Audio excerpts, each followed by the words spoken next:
Vous êtes les bienvenus à l'église Jésus mon refuge Paris. Nous vous invitons chaque mercredi et dimanche à 15 h afin de pouvoir recevoir l'enseignement de la parole de Dieu. Le thème du message d'aujourd'hui s'intitule « Jésus-Christ, le seul médiateur entre Dieu et les hommes ». Tu peux le dire à ton voisin, « Jésus-Christ, le seul médiateur entre Dieu et les hommes ». Gloire à notre Seigneur Jésus-Christ. Amen. J'imagine que vous avez tous déjà entendu le mot médiateur.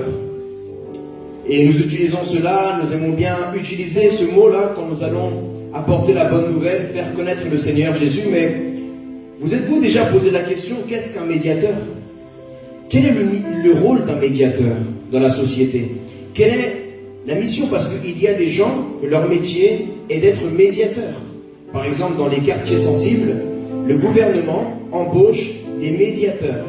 Alors nous allons voir à partir de quelle situation, de quel moment est-ce qu'un médiateur est nécessaire dans la société et dans le monde. Je vous invite à aller ensemble à la Bible. Prenez vos Bibles, prenez de quoi noter également. Donc avant d'aller à la parole de Dieu, j'aimerais vous donner la définition de ce que donne le dictionnaire français d'un médiateur. Alors, il y a plusieurs définitions.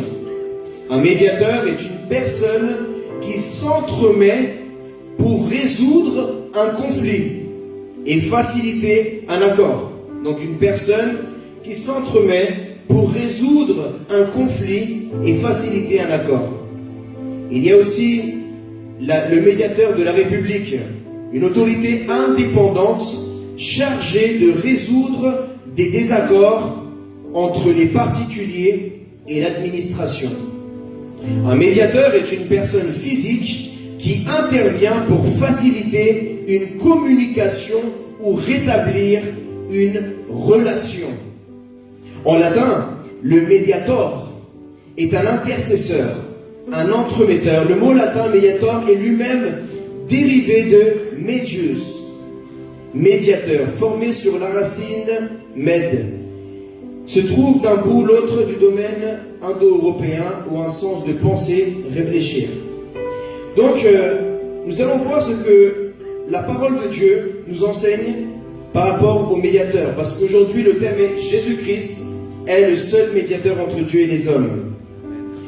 J'aimerais que nous puissions prendre la parole de Dieu et aller ensemble à la première lettre à Timothée, chapitre 2, verset 3. Première lettre à Timothée, chapitre 2, verset 3. Je lis la parole du Seigneur. Voilà ce qui est bon et agréable devant Dieu, notre Sauveur. Lui qui désire que tous les hommes soient sauvés et parviennent à la connaissance de la vérité. En effet, il y a un seul Dieu. Combien de dieux y a-t-il? Un seul Dieu. Il y a aussi un seul médiateur. Combien de médiateurs? Un seul. Entre Dieu et les hommes. Un homme, Jésus-Christ, qui s'est donné lui-même en rançon pour tous. Tel est le témoignage rendu au moment voulu et pour lequel j'ai été établi prédicateur et apôtre. Je dis la vérité devant Christ, je ne mens pas. Chargé d'enseigner les non-juifs dans la foi et la vérité. Acclamons la parole de Dieu, je vous en prie. Cette lettre que nous appelons la première lettre à Timothée, parce que cette lettre était destinée à Timothée, un disciple de l'apôtre Paul, qu'il appelait lui-même un enfant dans la foi.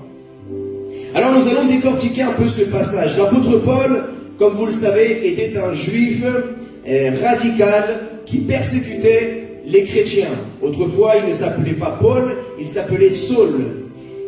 Et il était plus connu comme Saul de Tarse. Mais par la suite, Jésus-Christ s'est révélé à lui et il a pu expérimenter l'amour de Dieu à travers son Fils unique, Jésus-Christ. Lorsque l'apôtre Paul écrit cette lettre destinée à son disciple, à son fils dans la foi, Timothée, l'apôtre Paul à ce moment-là a déjà beaucoup d'expérience. Il a déjà plusieurs années de d'expérience ministérielle, il a déjà approfondi de grande façon sa révélation sur le royaume des cieux et il peut enseigner maintenant des mystères.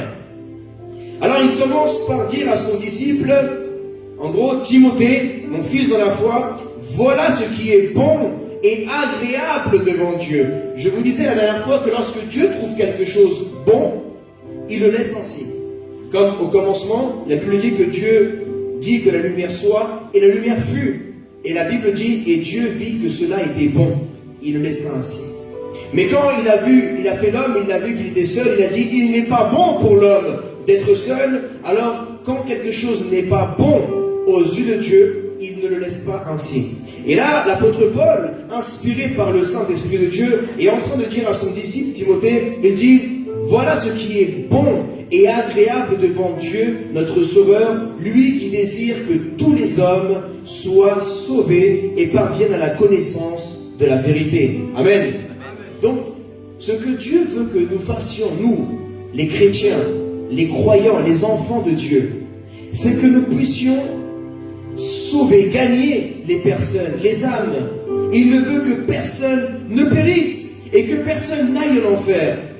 La volonté de Dieu parfaite est que personne n'aille en enfer. Ce n'est pas le plan de Dieu que des personnes meurent éternellement loin de lui. Il veut aussi que tous parviennent à la connaissance de la vérité. Amen. Amen. Qui a la connaissance de la vérité aujourd'hui?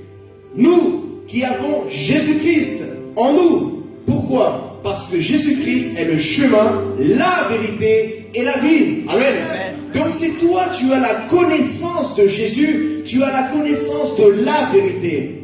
Aucun prophète de l'histoire envoyé par Dieu n'a jamais, et je dis bien jamais dit, je suis la vérité. Il y a uniquement Jésus qui est le Messie. Il n'y a qu'un sauveur, qu'un médiateur et qu'un Messie. Alléluia. Amen. Et qu'une seule vérité. Il n'y a pas deux vérités.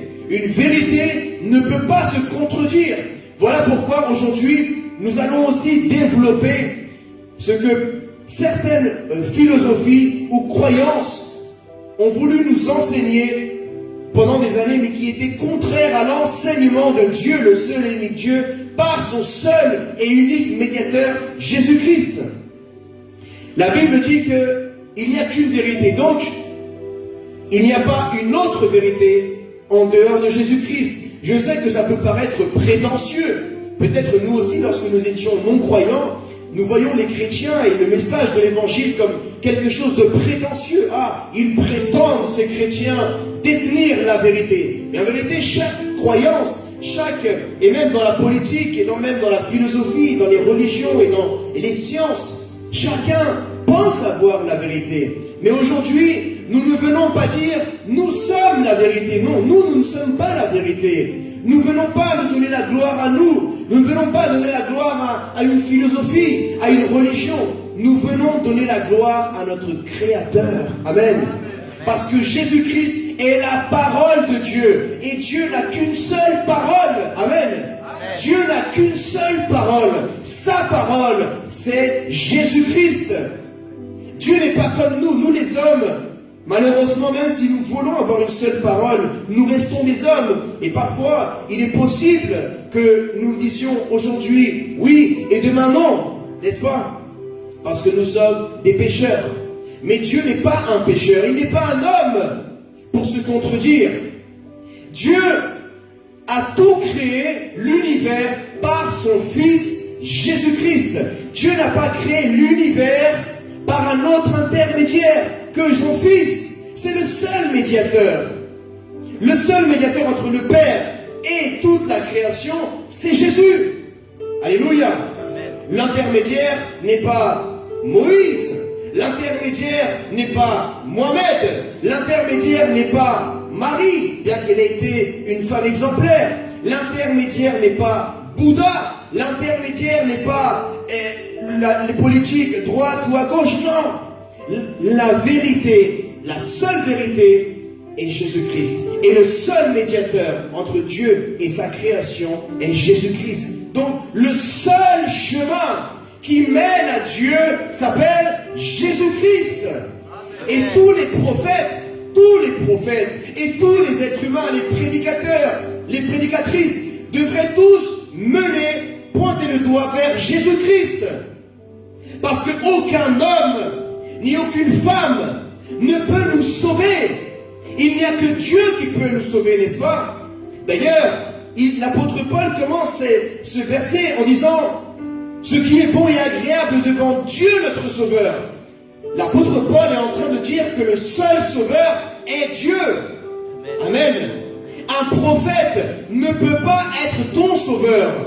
Une femme ou un homme, que ce soit Marie, bien qu'elle ait été une grande femme, moi je viens de tradition catholique, bien que je n'ai pas été pratiquant dans la foi catholique, bien que je n'ai pas exercé cette religion. Mais mes parents, mes ancêtres ont pratiqué cette religion, cette foi, cette croyance. Et on nous enseignait que Marie était co-médiatrice avec Jésus-Christ. Mais bien qu'elle ait été une femme honorable, une grande femme et un exemple de maman, parce qu'elle a vraiment été une femme merveilleuse, Dieu l'a choisie parmi toutes les femmes, même sa tante a dit « Bien, tu es bienheureuse parmi toutes les femmes de la terre. » Mais par contre, la gloire et la louange est uniquement pour Dieu. Amen. Amen. C'est bien ce que Dieu a reproché pendant des siècles au peuple d'Israël. Dieu est un Dieu jaloux. Amen. J'ai dit Dieu est un Dieu jaloux. Amen. Dieu ne partage sa gloire avec personne. Dis à ton voisin, Dieu ne partage sa gloire avec personne. Dieu ne partage sa louange avec personne. On ne peut pas dire non, mais c'est pas que je loue Mohamed, c'est pas que j'adore Moïse, c'est pas que j'adore Marie, c'est que j'ai de la révérence. S'il te plaît, centre-toi sur le seul et unique Dieu. Parce que la Bible dit que nul ne peut venir au Père s'il ne passe par son Fils. Amen. Amen. Dieu n'a pas dit nul ne peut venir à Dieu s'il ne passe par le prophète Moïse, bien que ça ait été ici un serviteur de Dieu. Dieu n'a pas dit nul ne peut venir au Père s'il ne passe par Marie, bien que ça ait été une très bonne maman exemplaire qui a tout donné pour accomplir justement, elle a participé au plan de Dieu pour que Jésus-Christ, en tant qu'homme, 100% homme et 100% Dieu, puisse être éduqué selon l'enseignement de la foi unique en un Dieu unique. Amen. Et il dit, Jésus-Christ s'est donné lui-même en rançon pour tous. Vous savez, lorsqu'on parle d'une rançon, c'est quand il y a un kidnapping. C'est quand quelqu'un se fait kidnapper. Quand vous voyez dans les films, ou même dans la réalité, malheureusement, lorsqu'un homme ou une femme se fait kidnapper dans n'importe quel pays du monde, les personnes qui ont kidnappé appellent la famille et disent voilà, on tient ton mari, on tient ta femme, on tient tes enfants, on tient tes parents, on demande tant d'argent pour qu'on le libère. Et si ce n'est pas fait dans les 48 heures, il est mort. Vous savez, si Jésus-Christ nous aurait laissés, on serait tous morts. Le diable nous a kidnappés. Le diable nous a kidnappés pendant des milliers d'années. Il nous a kidnappés dans le péché. Il nous a enfermés spirituellement dans des prisons. Il nous a enfermés, kidnappés dans la tristesse, dans le mensonge, dans l'amertume, dans la folie, dans la confusion, dans les perversions sexuelles de ce monde, dans l'alcool. Il nous a kidnappés dans la drogue, il nous a kidnappés dans l'impudicité, dans la violence, dans la haine, dans les meurtres, dans la sorcellerie. Il nous tenait kidnappés, il nous emmenait avec lui en enfer. Voyez-vous, il y a même des personnes qui kidnappent, qui sortent même pour mourir avec leur otage. Et ils tuent leur otage et ils se tuent après. C'est ce que le diable voulait faire avec nous. Il sait qu'il avait déjà été condamné pour l'éternité. Le diable et ses démons n'ont plus le droit au pardon de Dieu. Contrairement seulement à nous, l'humanité, Dieu nous laisse encore la possibilité, le privilège de pouvoir nous repentir de nos péchés et abandonner l'impudicité, abandonner notre mauvaise façon de vivre, afin de se tourner vers l'amour merveilleux de Dieu qui nous aime. Amen. Amen. Mais le diable, il disait à Dieu, je te veux toi. Lui, il ne voulait pas le prophète, il ne voulait pas Moïse, il ne voulait pas le prophète Jérémie, le prophète Ésaïe, il voulait Dieu. À votre avis, quand on veut viser un enfant, on veut faire du mal à son père ou à sa mère. Et le diable, il n'avait aucune possibilité d'atteindre Dieu. Il est trop grand, Dieu. Mais il a touché Dieu là où ça lui fait mal. Nous, sa création, ses enfants. Et il s'est attaqué à Adam. Le diable savait qu'il n'avait aucune opportunité contre Dieu. Mais il a dit, Adam, lui, je peux avoir une opportunité. Et c'est là où il y a eu la chute de l'homme. L'homme qui représente l'humanité, Adam et Ève représentent l'humanité entière. Toutes les nationalités, tous les pays, tous les peuples de la terre sont représentés en Adam et Ève. Et vous savez, le diable a toujours été jaloux de nous. Parce que nous avons chuté également. Le diable a chuté du ciel. Et nous avons chuté du jardin d'Éden. La différence, c'est que nous avons été restitués là où nous sommes revenus à la gloire de Dieu. Mais Satan ne pourra jamais revenir à la gloire de Dieu. Amen. Et c'est sa plus grande rage. Parce qu'il a voulu être l'égal de Dieu. Et dans notre vie, parfois, sans nous en rendre compte, à chaque fois qu'on se permet de faire des choses qui n'appartiennent qu'à Dieu, nous sommes en train de nous rendre l'égal de Dieu. À chaque fois, peut-être que nous nous permettons de pouvoir parler de quelqu'un. Mais qui es-tu pour parler de la création de Dieu? Tu es en train de te faire l'égal de Dieu. À chaque fois que tu te permets d'aller frapper quelqu'un, le seul qui a le droit de toucher un homme ou une femme, c'est Dieu. À chaque fois que l'être humain veut enlever la vie à quelqu'un, l'assassin est en train de se faire l'égal de Dieu. Parce que Dieu est le seul qui a le droit de vie ou de mort dans sa création. C'est lui qui a donné la vie, c'est lui qui la reprend quand il veut. Aucune personne n'a le droit de faire du mal à son prochain. Amen. Parce que sinon nous nous faisons l'égal de Dieu. Non pas par nos paroles. Pour te faire l'égal de ton père ou ta mère, il n'y a pas besoin de paroles. Avec des comportements, tu peux te faire l'égal de ton père ou ta mère. Et ça, c'est une abomination. Amen. Et c'est exactement ce que le diable nous a poussé à faire, nous tous, pendant des années. Il a voulu, comme lui, il a été déchu, il voulait que nous aussi, on soit déchus. Comme lui était dans la tristesse, la dépression, la solitude éternelle, lui aussi, il veut que nous vivions dans la tristesse, dans la solitude, dans la misère. Comme lui vivait dans la peur, lui, il veut qu'on vive dans la peur. Comme lui, il vit séparé de Dieu, il veut nous séparer de Dieu. Et comme lui n'avait plus de médiateur, parce qu'entre Dieu et le diable, il n'y a plus rien maintenant. Rappelez-vous, quand Jésus-Christ a dit à ses disciples, le prince de ce monde arrive et je n'ai rien avec lui, je n'ai rien à voir avec lui. Rien, c'est rien. Dieu a encore quelque chose à voir avec toi. Et c'est Jésus-Christ. Et tu as encore quelque chose à voir avec Dieu. C'est Jésus-Christ. C'est la vie éternelle. Amen. Amen. Jésus-Christ est la vie éternelle. Et aujourd'hui, il veut ramener la vie dans ta situation. Il est la lumière du monde. Et il veut éclairer ton cœur qui pendant des années a été dans les ténèbres, dans la tristesse. Il veut ramener l'amour là où il y avait peut-être la tristesse, la rancune. Il veut ramener le pardon là où tu avais la haine contre certaines personnes qui t'ont fait du mal. Il veut ramener le pardon, la restauration, la réconciliation. Et l'apôtre Paul était en train d'enseigner son disciple Timothée à ne jamais se laisser dévier par aucune doctrine, aucun enseignement qui viendrait lui faire croire qu'il y a un autre médiateur entre Dieu et les hommes. Mes amis, toutes les religions aujourd'hui ou les philosophies sont des philosophies humaines, des religions humaines. Mais Jésus-Christ n'est pas une philosophie. Jésus-Christ n'est pas une religion. Jésus-Christ est quelqu'un. Une religion, c'est quelque chose. Une philosophie, c'est quelque chose. Jésus-Christ, c'est quelqu'un. C'est Dieu lui-même. C'est Dieu. Et quand il dit que Jésus-Christ, homme, c'est parce que il est médiateur pendant qu'il était homme dans ce corps. Mais maintenant qu'il est dans le ciel, il va nous juger.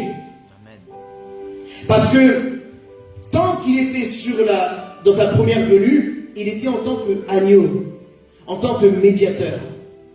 Mais maintenant, lorsque nous allons tous le revoir pour la seconde fois, rappelez-vous, la première fois, les 12 disciples ont vu Jésus comme le Maître. Mais l'apôtre Paul a rencontré Jésus une fois glorifié et il a dit Seigneur. Il n'a pas dit Maître, il n'a plus connu la brebis, il a connu le lion. C'est pour ça que l'apôtre Paul a servi plus radicalement que tous les autres apôtres. Amen. Parce qu'il a eu la crainte de Dieu. Dis à ton voisin, aie la crainte de Dieu. Si tu n'as pas la crainte de Dieu, mon ami, tu commettras beaucoup d'erreurs dans ta vie. Parce que la crainte de Dieu est le commencement de la sagesse de l'homme. Amen. Et si vous voulez avoir la sagesse de Dieu pour prendre les bonnes décisions dans votre vie sentimentale, dans votre vie professionnelle, dans votre vie ministérielle, il vous faut la crainte de Dieu et la sagesse de Dieu. Parce que la sagesse de l'homme vous prendra à prendre des décisions humaines, mais la sagesse divine vous prendra à prendre des décisions selon Dieu. Alléluia. Et d'ailleurs, celui qui est sage gagne des âmes. Donc pour arriver au stade de gagner des âmes, il faut d'abord avoir la sagesse. Et pour avoir la sagesse, il faut avoir la crainte de Dieu. Alléluia. Le seul médiateur est Jésus-Christ. Et non Moïse, Marie, Mohamed, ou même des anges. On a voulu nous enseigner également que tu pouvais parler aux anges. Mais où est-ce que dans la Bible, Jésus nous a dit de parler aux anges? Où est-ce que dans la Bible, Jésus nous dit de parler aux anges, ou même de nous prosterner devant des anges, ou d'avoir l'image? Moi, avant, ma famille avait l'image de Gabriel, de l'ange Gabriel, de l'ange de Miguel. On avait même des anges que je ne savais pas d'où ils sortaient. C'était les chevaliers du zodiaque. Il y avait le nom et tout, ils étaient stylés et tout, genre musclés et tout, avec des épées, on dirait. Vraiment qu'ils voulaient nous faire idolâtrer des anges. Mais le diable est très malin. Derrière tous ces faux enseignements et ces fausses doctrines, il y avait une volonté satanique du diable de vouloir détourner l'adoration de Dieu et la mettre sur des anges, sur Mohamed, sur Marie, ou sur Moïse, ou sur n'importe quelle personne, ou même sur un être humain. Tu peux aujourd'hui avoir une relation personnelle avec Dieu.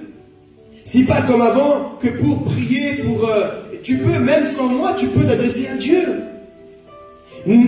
À l'époque, il fallait passer par un prophète pour pouvoir parler à Dieu. Mais aujourd'hui, nous avons l'Esprit de Dieu. Amen. Amen. Nous avons reçu le Saint-Esprit de Dieu.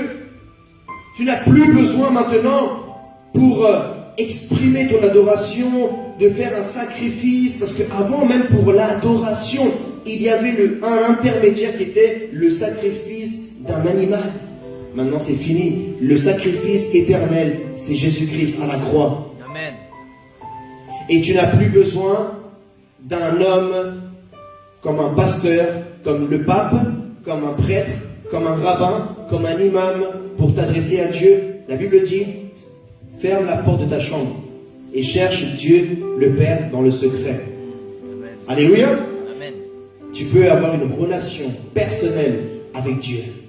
Tu n'as pas besoin d'un homme ou d'une femme pour avoir une intimité spirituelle avec ton Créateur.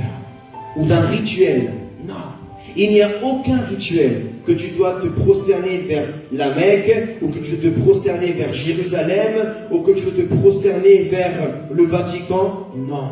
Parce que le trône de Dieu n'est ni à la Mecque, ni au Vatican, ni à Jérusalem. Le trône de Dieu, dit la parole de Dieu, est dans le ciel.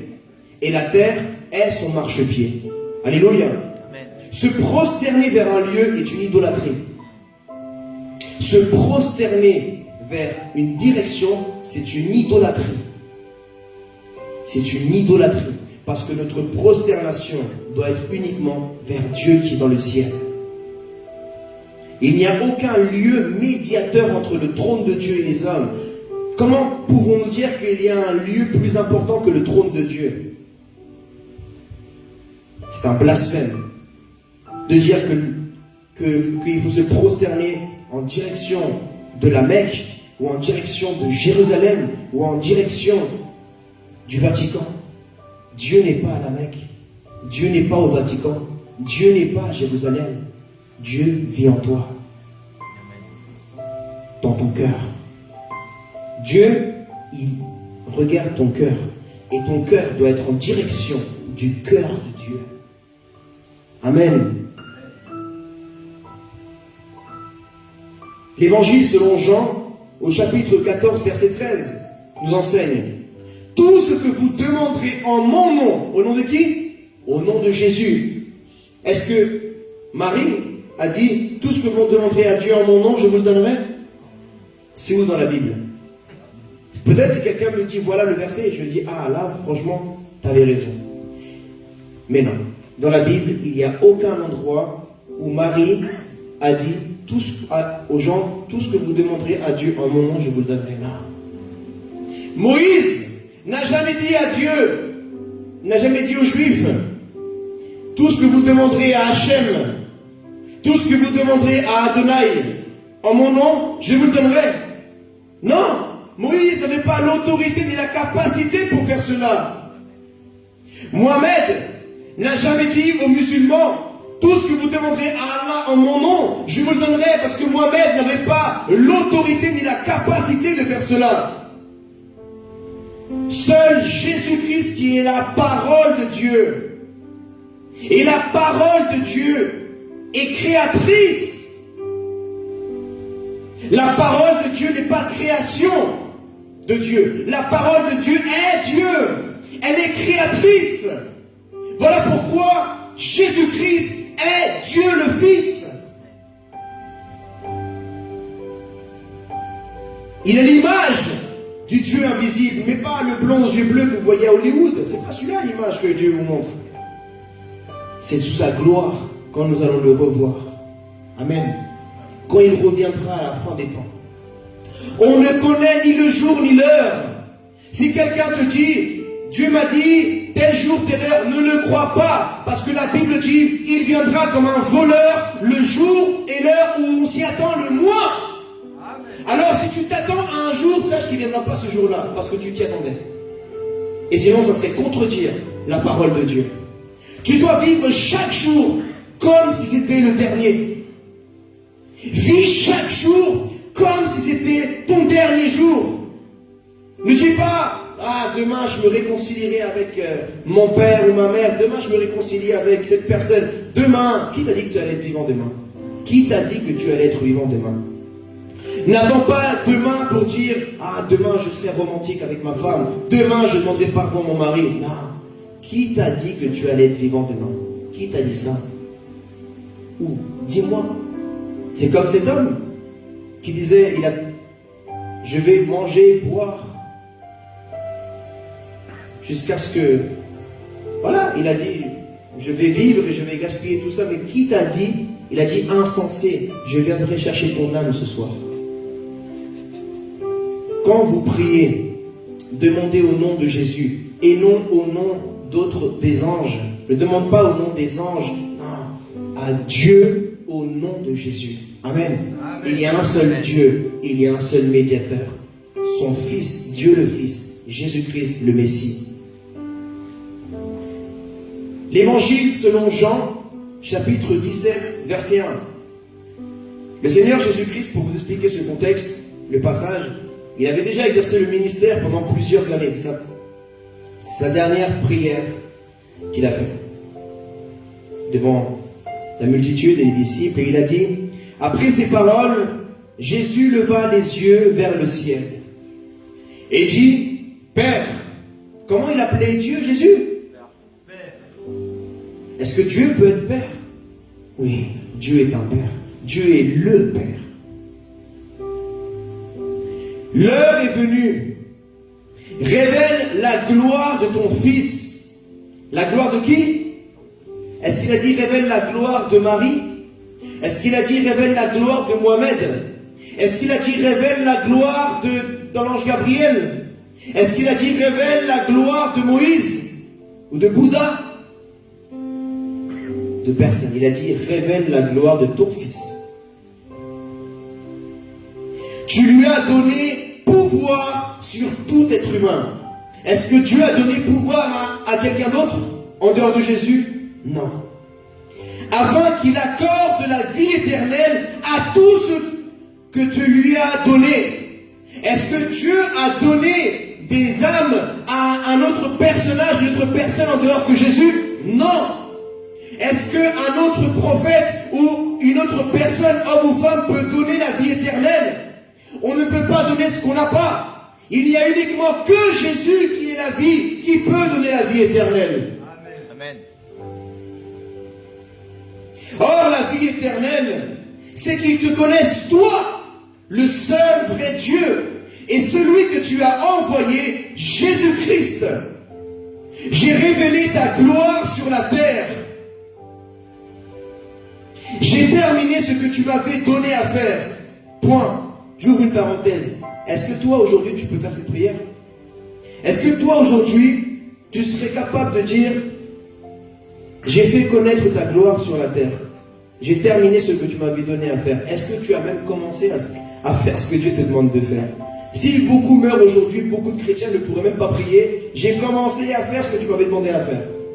Est-ce que tu as même commencé à faire ce que Dieu te demande de faire depuis longtemps? Comment peux-tu dire même alors j'ai combattu le bon combat? Comment tu vas même faire cette prière?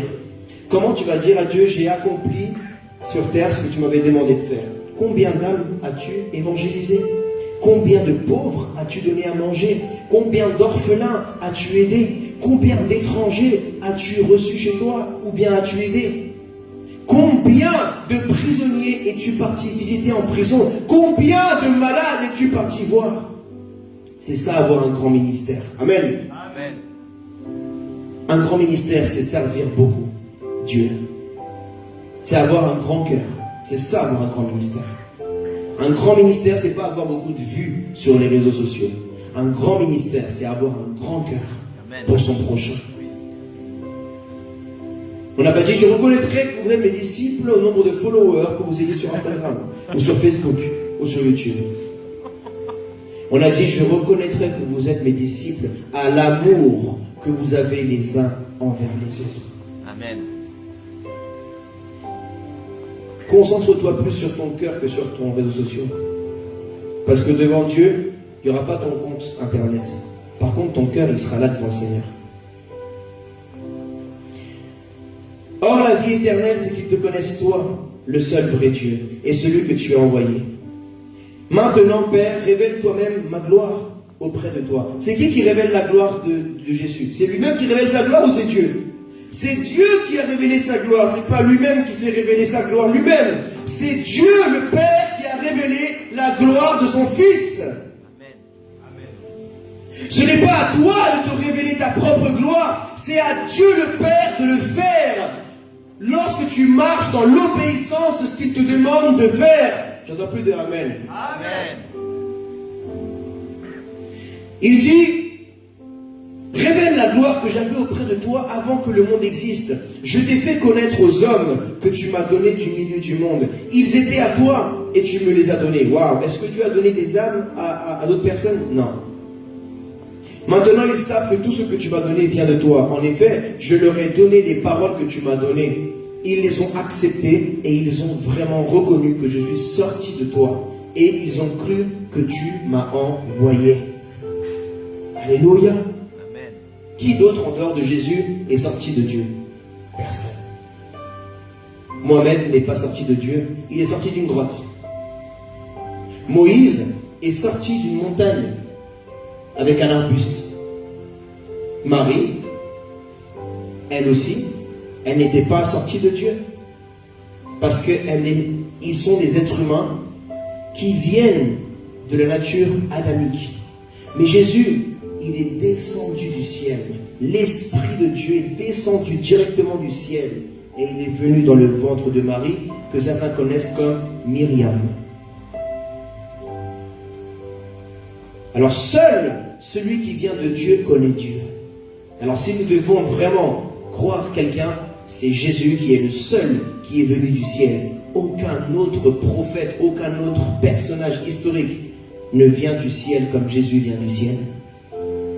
L'évangile selon Jean chapitre 5 verset 22, il dit, écoutez bien, le Père ne juge personne, virgule. Alors si même Dieu le Père ne juge personne, pourquoi toi tu juges les gens?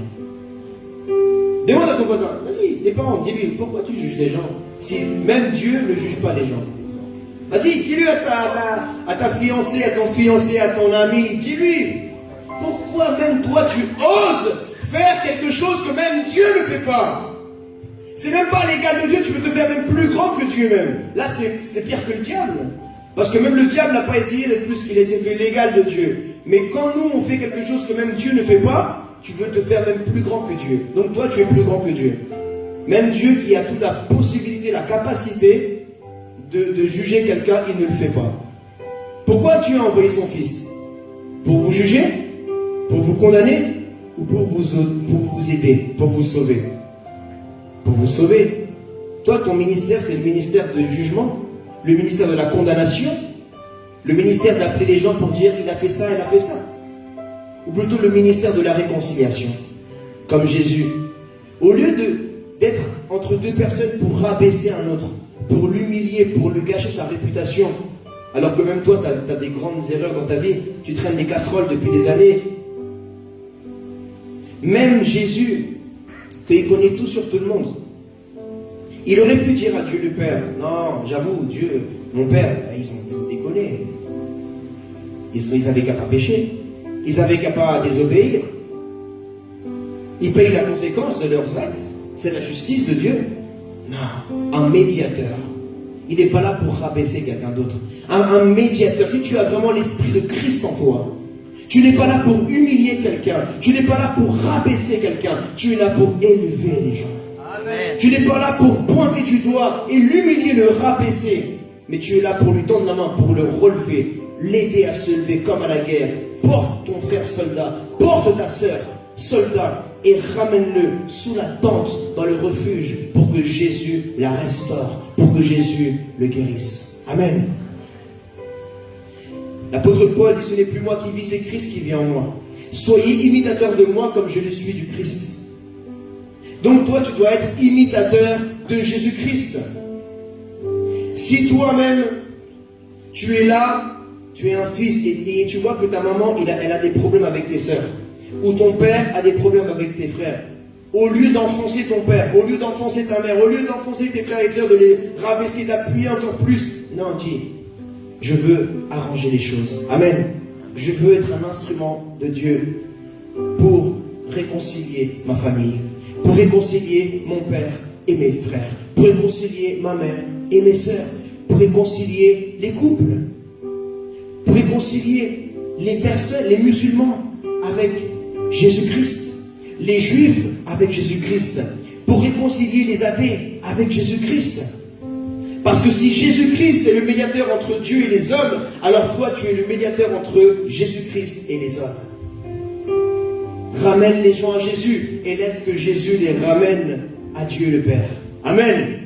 J'ai dit, ramène les gens à Jésus et laisse que Jésus les amène vers Dieu le Père. Acclame le Seigneur.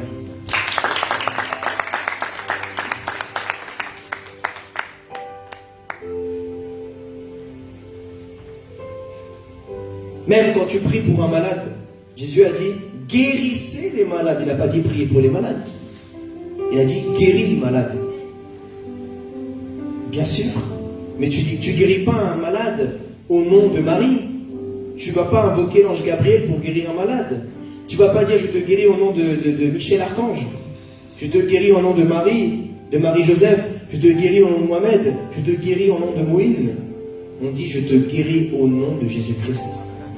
C'est biblique. Les premiers disciples, ils ont guéri au nom de... Ils n'ont pas guéri au nom de Marie, bien que ça aurait été une merveilleuse femme. Ils n'ont pas guéri au nom de Mohamed, ils n'ont pas guéri au nom de Moïse, ils ont guéri au nom de Jésus. D'ailleurs, c'est qui va revenir à la fin des temps? Est-ce que la Bible dit, et vous verrez Marie, avec ses anges, venir à la fin des temps? Non. Est-ce que la Bible dit, vous verrez Moïse revenir à la fin des temps avec ses anges? C'est ça qu'on dit? Est-ce qu'il dit, vous verrez Mohamed revenir à la fin des temps avec ses anges? Non. Il dit, vous verrez Jésus. Jésus reviendra à la fin des temps. Et il prendra avec lui ceux qui ont cru en lui et en personne d'autre. Et vous avez le droit de douter. Dis à ton voisin, tu as le droit de douter. Tu es un homme, tu es un être humain. C'est pour ça que Dieu est là, pour nous enseigner par sa parole. Dieu a dit que mon peuple périt par manque de connaissances. Et il y avait un Français. Est-ce que vous savez qu'il y avait un Français à l'époque de Jésus? Il y avait un Français. Il était un peu athée. Il était athée. Il s'appelait Thomas. Thomas, c'était un Français. Ah, je rigole. Après, il y en a qui vont dire, ah, ça c'est Maïs, il a dit que Thomas était français. Thomas était juif, mais il avait le même raisonnement qu'un Français. Il a dit, c'est bien Jésus, ce que tu me dis. Il dit, Seigneur, à l'évangile selon Jean chapitre 14, verset 5. Thomas dit, Seigneur, nous ne savons pas où tu vas. Comment pouvons-nous en savoir le chemin? Vous savez le raisonnement là, tu vois? C'est vrai qu'il se creusait la tête déjà. Il dit, et Jésus lui dit, c'est moi qui suis le chemin, la vérité et la vie. On ne vient au Père qu'en passant par Marie, par Mohamed, par Moïse, par Archange, par Jésus. Amen. Et après il continue. Si vous me connaissiez, en fait ça faisait déjà presque 3 ans qu'il traînait avec Thomas, il était avec Jésus. Et pendant 3 ans, en fait, il avait écouté, mais il n'avait rien compris. Peut-être comme toi aussi qui est là assis. Ça fait longtemps que tu écoutes. Et après, quand tu sors du culte, on te dit, elle était comment la prédication? Oh, c'était magnifique. Il a parlé de quoi? Je sais pas. Il a parlé de Jésus, il a parlé de la Bible, il a parlé de Dieu.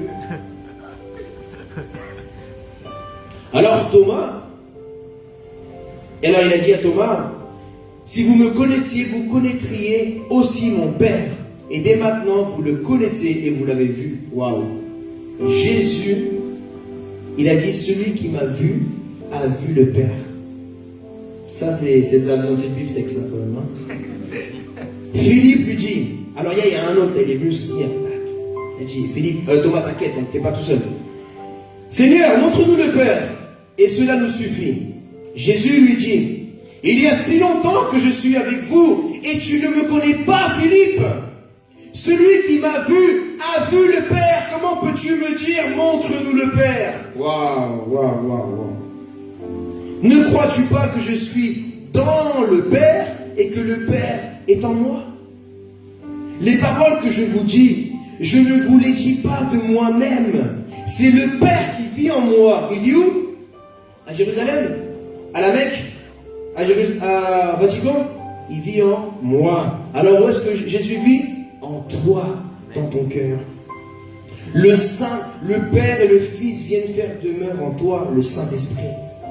Alors il dit, comment peux-tu dire, montre-nous le Père? Ne crois-tu pas que je suis dans le Père et le Père est en moi? Les paroles que je vous dis, je ne les dis pas par moi-même, c'est le Père qui vit en moi, qui fait ces œuvres-là. Croyez-moi, je suis dans le Père et le Père est en moi. Sinon, croyez au moins à cause de ses œuvres. Magnifique. Jésus est merveilleux. Vous savez, moi, ce qui m'a fait trancher entre Jésus, Mohamed et Moïse, j'ai dit, ok, il y a des différences, il y a des ressemblances. Je vais chercher lequel de ces personnages parle le plus d'amour et reflète l'amour. J'ai vu la vie de Mohamed, j'ai vu la vie de Moïse et j'ai vu la vie de Jésus.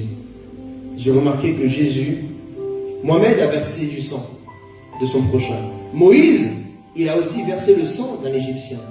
Mais Jésus, il n'a pas versé le sang de son prochain, il a versé son propre sang. Amen. Je répète, Moïse a versé le sang de son prochain.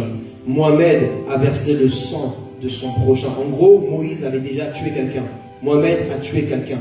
Jésus, il n'a tué personne. Il a préféré mourir lui-même pour que l'humanité puisse vivre. Voilà pourquoi j'ai choisi Jésus. Parce qu'il est amour. J'ai écouté Moïse. Moïse, il a dit œil pour œil, dent pour dent. Mohamed, il a dit pareil, œil pour œil, dent pour dent. Jésus, il a dit, vous avez entendu qu'il vous a été dit œil pour œil, dent pour dent. Mais moi, je vous dis, si on vous frappe sur une joue, donnez l'autre joue. Waouh! C'est pas facile, j'ai pas dit que c'était facile. Mais ça, c'est l'humilité, c'est l'amour, c'est la maturité. Est-ce que si un enfant te frappe, tu vas le refrapper l'enfant? Parce que tu te dis, c'est encore un enfant. Et dans la vie, il y a des personnes, même s'ils ont 30 ans, 40 ans, c'est encore des enfants dans la maturité. Parce qu'ils vous font des choses, ils vous font des méchancetés. Et c'est des adultes, hein, 50 ans, 60 ans, 30 ans, 40 ans. Ils vous font des coups bas. Ils vous trahissent, ils parlent mal de vous. Mais vous, vous devez être comme Jésus à la croix, qui dit, Père, pardonne-le, pardonne-la. Il ne sait pas ce qu'il fait. Je l'aime en toi. Amen. Amen. Répète avec moi, Père, pardonne-le, pardonne-la, car ils ne savent pas ce qu'ils font. Acclame le Seigneur Jésus. Et toi maintenant déclare avec moi, je les pardonne en ton nom, Jésus. Je les pardonne en ton nom, Jésus. Parce que c'est au nom de Jésus qu'on pardonne. Hébreux chapitre 8, verset 6. Mais en réalité, Jésus possède un service bien supérieur. Et ce d'autant plus qu'il est le médiateur d'une nouvelle alliance fondée sur des meilleures promesses. Jésus, il est le médiateur d'une nouvelle alliance.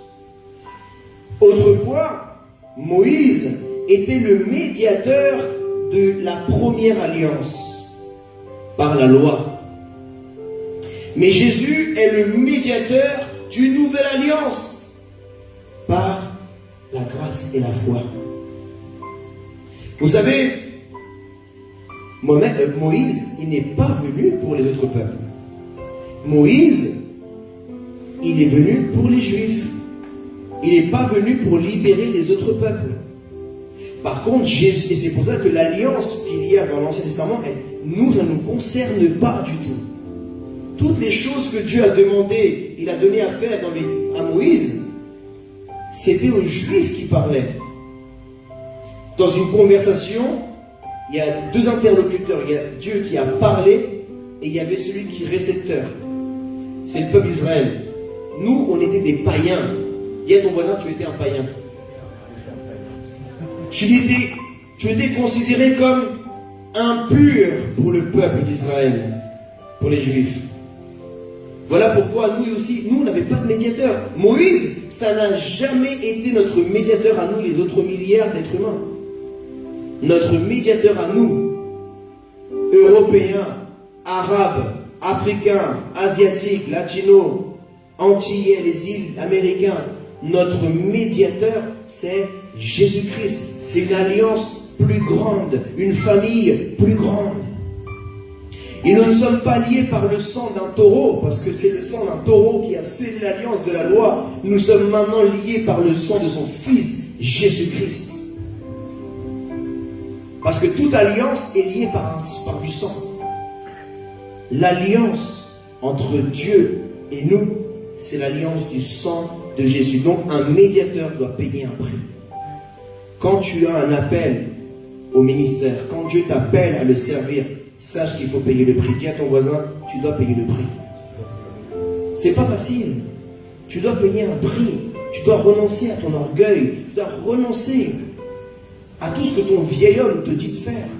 Tu dois mourir à toi-même pour pouvoir accomplir ce que Jésus te demande d'accomplir. Tout comme Jésus, à Gethsémani, il a dit, Père, passe de moi cette coupe, mais qu'il en soit fait ta volonté et pas la mienne. Fais la même prière toi aussi. Dis Jésus, qu'il en soit fait ta volonté et pas la mienne. Parce que maintenant, on a été adopté par Dieu à travers son Fils Jésus-Christ. Et Dieu le Père nous a donné à Jésus, son Fils. On appartient à Jésus. Hébreux chapitre 9, verset 15. Voici pourquoi il est le médiateur d'une alliance nouvelle. Sa mort est intervenue pour le rachat des transgressions. Pour le quoi? Pour nous racheter. Comme je parlais de rançon, la seule façon que les agresseurs, les voleurs, lâchent la victime, la rançon, la personne qui est kidnappée, c'est qu'il y ait une rançon. Qu'on lui achète, entre parenthèses, il y a un prix pour libérer la personne qu'on tient kidnappée. Nous, on était kidnappés par le diable. Et Jésus-Christ, à la croix, il a payé le prix pour nous racheter et pour nous libérer. Des transgressions commises sous la première alliance, afin que ceux qui ont été appelés reçoivent l'héritage éternel promis. Amen. Amen. Même Moïse, qui était l'intermédiaire entre Dieu et le peuple d'Israël, lui-même avait besoin de Jésus. Même Jésus-Christ, c'est l'intermédiaire entre Dieu et Moïse. Parce que l'ange de l'Éternel, c'était Jésus-Christ. Depuis le début, c'est Jésus. Sans vous voyez dans l'Ancien Testament, l'ange de l'Éternel, c'est Jésus. C'est Jésus l'ange de l'Éternel. Maintenant, à chaque fois, relisez l'Ancien Testament. Et faites une étude à chaque fois où l'ange de l'Éternel arrive. C'est souvent pour sauver et guider. Et je peux en citer plusieurs, mais c'est une autre prédication. Hébreux chapitre 12, verset 24. Jésus qui est le médiateur d'une alliance nouvelle et du sang purificateur, porteur d'un meilleur message que celui d'Abel. Waouh, non là c'est une autre dimension. Pourquoi est-ce que j'ai l'auteur des Hébreux? D'ailleurs, d'après beaucoup de théologiens, il y a beaucoup de discussions entre qui a écrit la lettre aux Hébreux. Beaucoup de théologiens s'avancent à dire que cette lettre a été écrite par l'apôtre Paul. Parce que c'est sa révélation, sa façon d'enseigner. Paul avait une plus grande connaissance biblique que tous les autres apôtres. Il était lui-même enseigné par Gamaliel, un grand rabbin, qui avait beaucoup de connaissances de la loi. Mais en plus de cela, l'apôtre Paul avait une plus grande même révélation que les autres. Mais il gardait l'humilité. Et il venait même à Jérusalem pour rendre compte de ce qu'il faisait. Amen. Amen. Parce que le premier sang qui a été déversé dans l'histoire, c'est le sang d'Abel. Amen. Amen. Rappelez-vous, Caïn a tué Abel. Tué par son propre frère. Le premier meurtre de l'histoire. La première fois, la terre était pure. Dieu, lorsqu'il créa la terre, elle était pure. La première fois que la terre a été souillée, c'est quand la première goutte de sang a touché la terre. Elle a été souillée. Et la terre, elle a gémi, elle a réclamé le sang d'Abel. Elle a dit, c'est quoi ce sang? Elle a dit vers Dieu. La terre, elle a dit, c'est quoi ça? Je ne connais pas, c'est quoi cette substance? C'est quoi? Elle a réclamé à Dieu. Elle a réclamé à Dieu le sang de Abel. Et Jésus-Christ est venu par son sang pur. Il a coulé dans la terre. Et en fait, Jésus lui-même, il est venu même purifier par son sang même la terre. Il a purifié par son sang pur la première goutte que Jésus a versée sur la terre. La terre, elle a dit, waouh, il y a le sang du Fils de Dieu qui est venu purifier toute la méchanceté de l'homme. Imaginez dans des milliers d'années, des centaines, même des dizaines de milliers d'années, tout le sang qui ont été déversés par les hommes et les femmes à travers les guerres, à travers tellement de choses, de meurtres, des empires, entre les Babyloniens, les Perses, les Grecs, les Romains, les Sumériens, les Incas, l'Empire mongol, les Vikings, Hitler, tellement de guerres, la guerre du Vietnam, toutes ces guerres-là, ont tué des millions de personnes. Et chaque fois, le diable était derrière en train de recevoir. C'était un rituel satanique. Un meurtre, c'est un rituel satanique.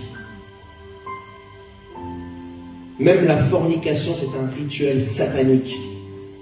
Toute impudicité, toute chose comme ceci du péché, c'est un rituel satanique. Et même vous et moi, les chrétiens, quand on vous dit, ah, les sorciers, vous dites, ah, les sorciers, ils font des trucs bizarres dans les loges bizarres. Les sorciers, tu vois, les sacrifices d'animaux. Mais quand tu dis berk à ça, tu sais que ce qu'ils font eux, c'est la même chose que vous et moi on fait quand on commet le péché. Sauf que comme ce n'est pas ton péché à toi, tu dis, ah, c'est le péché d'un autre. Mais toi, tu crois que ton péché, il est mieux que celui d'un autre. Parce que c'est ton péché, comme c'est toi qui as commis ce péché, il n'est pas trop grave. Mais comme l'autre, il a commis un autre péché différent du tien, je dis non, le péché de lui, c'est plus grave que le mien. Moi, j'ai juste fait ça. Lui, il a fait ça. Ton péché, le mien et celui des sorciers, c'est le même péché. On a tous péché devant Dieu. On a tous déshonoré Dieu. Et parce que le médiateur entre l'homme et le diable, c'est ton vieil homme. C'est le péché. C'est lui le médiateur entre Dieu et le diable. C'est ton vieil homme, c'est ton ancienne nature adamique.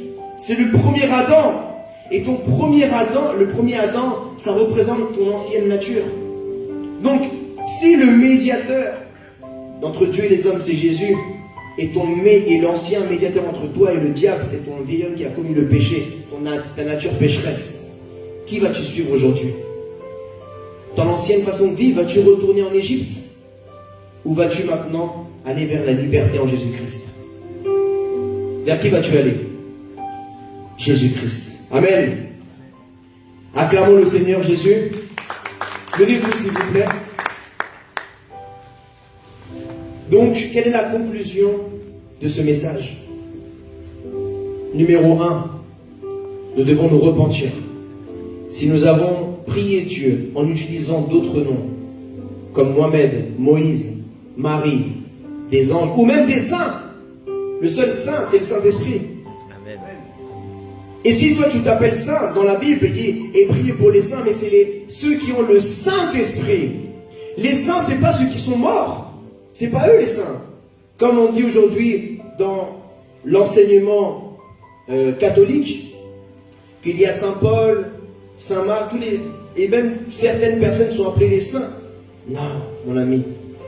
Le seul qui est saint, c'est Dieu. Le seul qui est saint, c'est Dieu. Le seul qui est juste, c'est Dieu. Et si nous sommes justes, c'est par Jésus-Christ qui nous a justifiés. Et si nous pouvons dire que nous sommes saints, c'est par le Saint-Esprit qui est en nous. Amen. Amen.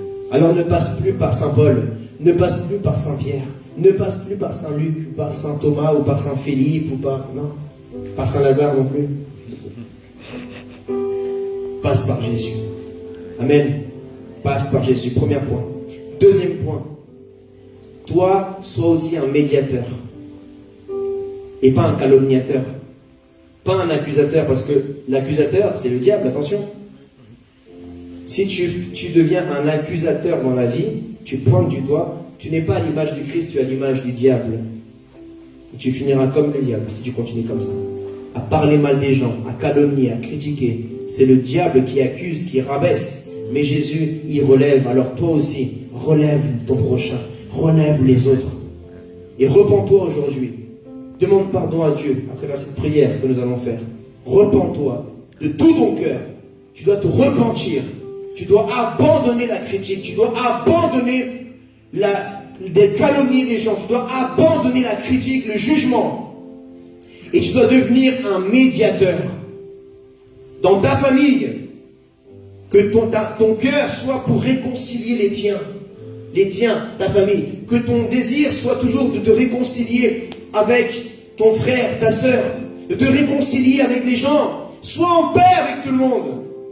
Sois en paix avec ta femme. Sois en paix avec ton mari. Sois en paix avec tes parents. Sois en paix avec les tiens. Parce que comment tu veux que ton âme repose en paix le jour de ta mort si pendant que tu étais en vie, tu n'étais même pas en paix avec les tiens et tu n'étais même pas en paix avec Dieu? Celui qui ne se repent pas de son péché n'est pas en paix avec Dieu. Et ton âme ne reposera pas en paix pour l'éternité. Aujourd'hui, fais la paix avec Dieu, mon ami. Peu importe ton péché, même si tu as assassiné quelqu'un, même si tu as commis le plus grand meurtre abominable, je ne te parle pas d'un Dieu accusateur. Oui, ton péché, il est grave. Oui, ton péché, il est grave. Très grave. Et il est très grand, ton péché. Mais l'amour de Dieu, il est plus grand que ton péché. Amen. L'amour de Jésus, le sacrifice de Jésus, il est plus grand que ton péché. Alors que ton péché ne soit pas un obstacle pour revenir à l'amour de ton Créateur. Amen. Reviens à Jésus. Amen. Reviens dans le service. Amen. Parce qu'il y a une différence entre reprendre ta communion avec Dieu et de reprendre le service envers Dieu. Tu dois être restauré. Mais la première étape, c'est la repentance. Reconnais ton péché. Confesse ton péché. Dis, oui Seigneur, j'ai commis la fornication. Oui Seigneur, j'ai commis le meurtre. Oui Seigneur, j'ai volé. Oui Seigneur, j'ai regardé une femme. Oui Seigneur, j'ai regardé un homme. Oui Seigneur, j'ai regardé l'impudicité sur Internet. Je me repens. Je confesse mon péché. Amen. Oui Seigneur, j'ai bu l'alcool. Je me suis enivré. Oui Seigneur, j'ai consommé la drogue. Je t'ai trahi Seigneur. J'ai donné mon corps à des impuretés. Je te demande pardon, Seigneur. Quand tu te repens, fais-le de tout ton cœur. Quand tu demandes pardon à Dieu, fais-le de tout ton cœur. Parce que quand tu es parti faire le mal, tu l'as fait de tout ton cœur aussi. Tu étais à fond quand tu étais avec cet homme. Tu étais à fond quand tu étais avec cette femme. Tu t'es donné à fond pour voler, pour cambrioler, pour tuer, pour calomnier. Tu étais à fond. T'appelais les gens tard le soir. Alors maintenant aussi, donne-toi à fond pour te repentir. Amen. Donne-toi à fond. Donne tout ce que tu as pour revenir au pied de Jésus, pour revenir au pardon, à l'amour de Dieu. Donne tout ce que tu as. Arrête de faire ta chochotte. Dis à ton voisin, arrête de faire ta chochotte. Arrête de faire ta victime. La seule victime, c'est Jésus. La victime expiatoire des péchés. Et s'il a été une victime à la croix, c'est pour que tu ne sois plus une victime et tu ne te victimises plus. Amen. Trop de gens vivent dans la victimisation. Oui, mais moi, rien du tout. Tu as tout, tu es qu'un pourri gâté. Tu as l'amour de ton Créateur. Tu as la vie éternelle. Tu as le Saint-Esprit. Tu as des oreilles pour entendre et une bouche pour parler. Tu as des jambes pour aller prêcher l'évangile. Tu as des mains pour guérir les malades. Arrête de vivre dans la victimisation. Il n'y a qu'une seule victime, il n'y a qu'un seul médiateur. Il n'y a qu'une seule victime expiatoire, c'est Jésus-Christ. Amen. Il s'est fait maudit pour que tu sois béni. Il est mort pour que tu vives. Amen. Il s'est fait humilier pour que tu sois élevé. Et il était une victime pour que tu sois un conquérant et une conquérante. Amen. Amen. De toute façon, il n'y a que deux solutions pour toi. Soit tu finis comme Judas, soit tu finis comme Pierre. Tu as commis un péché, tu as déshonoré Dieu, tu as trahi Dieu, tu as renié ton Seigneur. Soit tu te suicides, tu suicides ton ministère, tu suicides ta relation avec Dieu, tu ne vas plus à l'église. Et tu restes dans la tristesse, dans la dépression, dans les lamentations, dans le remords, dans les regrets, pour toujours. Et tu t'abandonnes et tu meurs et tu iras en enfer. Ça, c'est ta finalité selon Judas. Mais moi, je t'encourage aujourd'hui à ne pas être comme Judas, mais à être comme Pierre. Amen. Pierre, il a fait comme toi un jour, toi et moi on a fait. On a voulu revenir en arrière. Mais on n'a pas été jusqu'au point de nous suicider quand même. Mais un jour, Jésus, qui est la parole de Dieu, s'est révélé encore une deuxième fois à Pierre. Comme aujourd'hui, Jésus, qui est la parole de Dieu, se révèle à toi aujourd'hui. Elle te parle. Et elle te dit, est-ce que tu m'aimes encore, Pierre? Est-ce que tu m'aimes encore? Est-ce que tu aimes encore Dieu? Alors si tu m'aimes, occupe-toi de mes brebis, dit le Seigneur. J'ai des millions de brebis en France en train de mourir et aller en enfer. Je veux que je t'en occupe.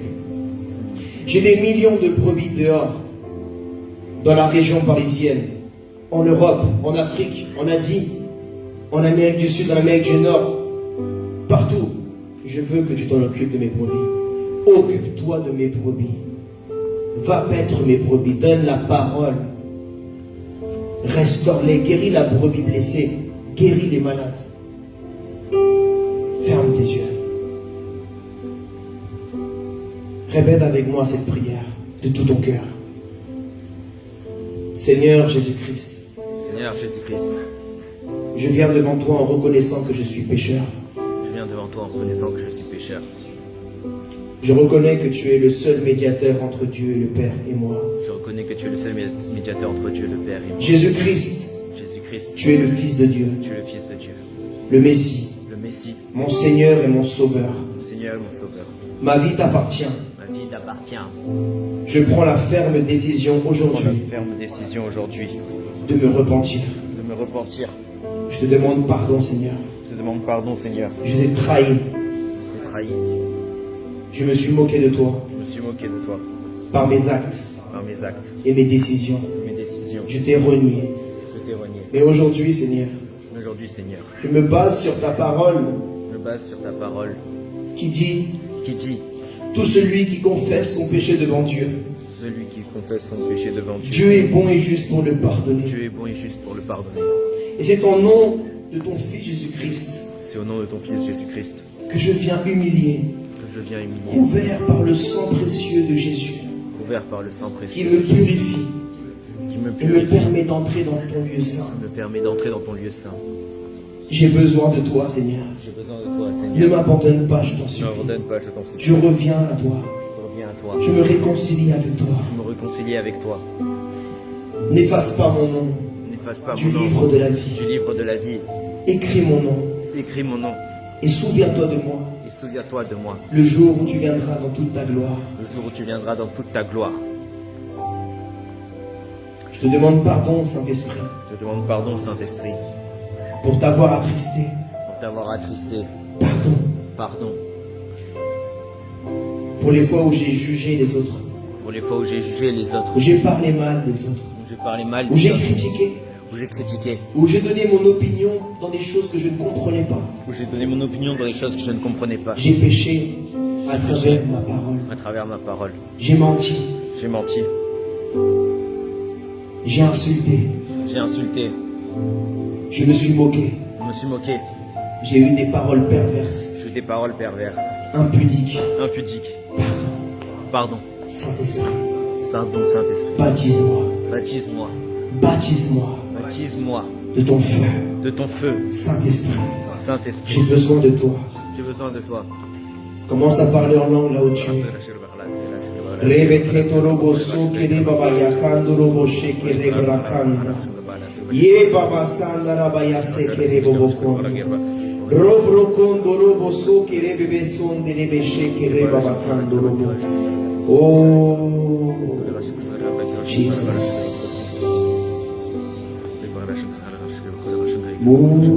Mouve-toi, Saint-Esprit. Mouve-toi. Attends. Saint-Esprit, remplis-moi. Saint-Esprit, remplis-moi. J'ai besoin de toi. ô Saint-Esprit, mon Dieu. Touche. Le Saint-Esprit va te restaurer ce soir. Il est en train de te guérir. Il est en train de te dire, ma fille, mon fils, je t'aime. Je suis là pour toi. Amen, amen, amen. Je vais te protéger. Ne t'en fais pas, n'aie pas peur. N'aie pas peur, te dit le Seigneur, je suis là. Ton Dieu est là pour toi aujourd'hui. Ton Créateur est là pour toi aujourd'hui. Et il s'est levé en ta faveur. Je parle à quelqu'un aujourd'hui, quelqu'un qui attendait une promesse, une parole de la part de Dieu, quelqu'un qui attendait une directive. Le Seigneur te dit, je suis là pour toi, mon enfant. Amen. N'aie pas peur. J'irai devant toi. Amen. J'irai devant toi. Amen. Garde cette parole dans ton cœur. Le Seigneur t'a dit, j'irai devant toi.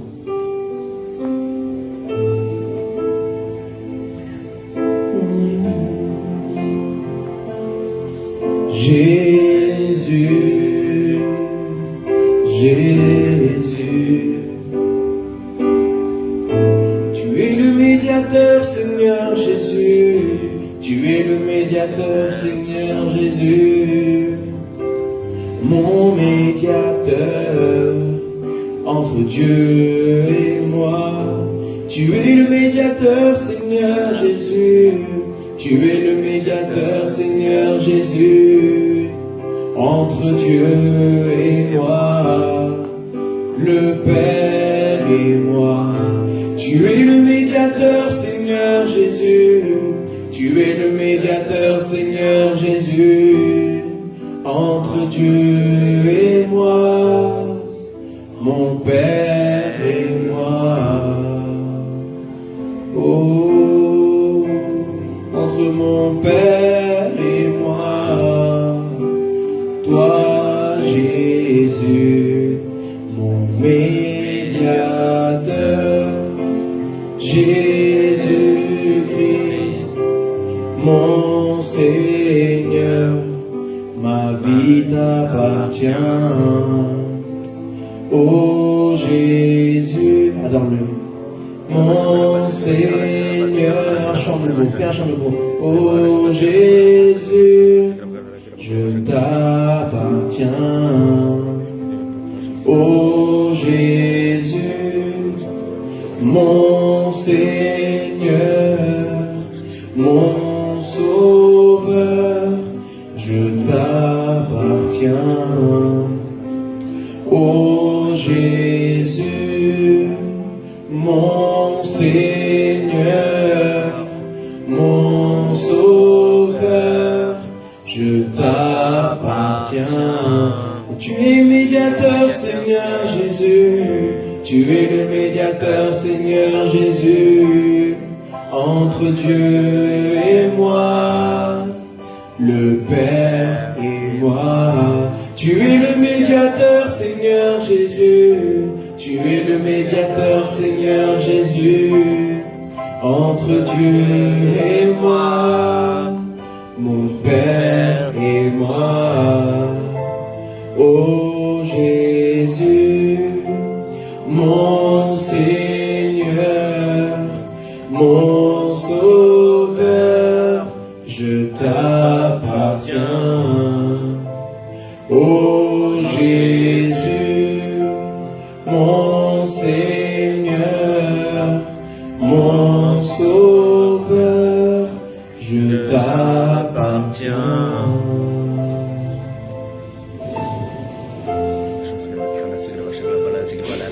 Je t'aime, Seigneur. Dis-lui combien tu es. Je t'aime. J'ai besoin de toi, Jésus. J'ai besoin de toi. Je peux plus vivre sans toi. Pardonne-moi, Seigneur. Je t'ai trahi, Seigneur. Je t'ai déçu, Seigneur. Je suis tombé, Seigneur. Relève-moi. Aide-moi. Remplis-moi de ton amour. Je m'humilie devant ta majesté, Seigneur. Je ne veux pas me perdre loin de toi pour l'éternité, mon Père. Je veux me réconcilier avec toi aujourd'hui. Je t'aime. Malgré mes péchés abominables, atroces. Je reviens à toi, Jésus. J'avais rejeté mon héritage. J'avais rejeté mon appel comme le fils prodigue. Mais aujourd'hui, je reviens à toi, mon Père. Au nom de Jésus. Amen. Amen. Acclame le Seigneur Jésus-Christ. Acclame la parole de Dieu. Amen. Salue ton voisin, salue ton frère, salue ta sœur. Dans la joie du Seigneur. Que Dieu vous bénisse.